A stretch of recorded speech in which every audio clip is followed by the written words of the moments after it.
नमस्कार. मी अनिश पेटकर फ्रेशविंग वेलनेस सेंटरच्या अंतर्गत आज होम व्हिजिटमध्ये जवळजवळ मला वाटतं आज 1 महिना कंप्लीट होतो आहे. माझ्यासोबत पेशंट आहेत. यांना ऑर्थोपेडिक डॉक्टरने ऑपरेशनचा सल्ला दिला आहे.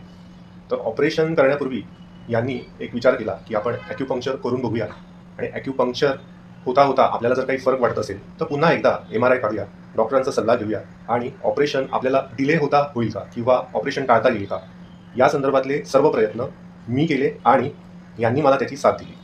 तर झालं असं आहे की या महिन्याभरामध्ये मी प्रत्येक दिवशी यांना ॲक्युपंक्चरची ट्रीटमेंट देत आहे.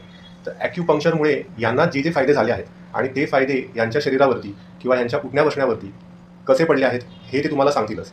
तर म्हणजे आता असेच आता की तुम्ही इथून तिथे जाताय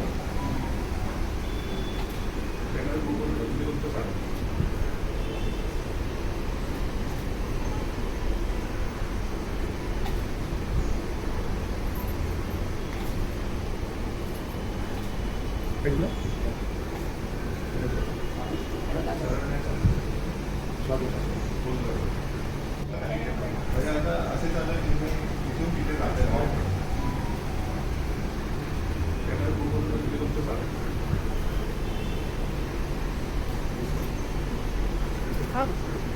तुझा हिडर्स लावायच्या आधी आणि आता त्याच्यामध्ये किती फरक पडतो आणि काय वाटतं? बरं वाटतं. म्हणजे तुम्ही काय करू शकत नव्हता आणि आता काय करायला बरोबर. नमस्कार. जय भीम. जय भीम. बोला पुढे. मी भरपूर वेळा पडली होती आणि माझ्या पायांना त्रास होता, गुडघ्यांना त्रास होता, चालायला होत नव्हतं. परत मी भरपूर वेळा हॉस्पिटलला गेली, पण काय मी ॲडमिट पण होती भरपूर वेळा, पण काय उपयोग नाही झाला. पण आता हे ॲक्युपंक्चरवाले डॉक्टर आले, त्यांनी मला एकदम चांगलं वाटलं, बरं वाटलं. आता मला उठायला होत नव्हतं, झोपायला होत नव्हतं, मान दुखत होती, पायाचे सांधे गुडघे सगळे दुखत होते. पण आता 1 महिना झाला, 1 महिन्यात मला बरं वाटलं. आजपासून तर पूर्ण बरं आहेच.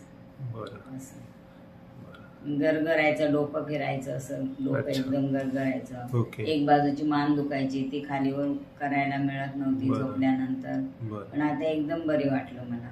बरं. डॉक्टरांच्या आभारी आहेत.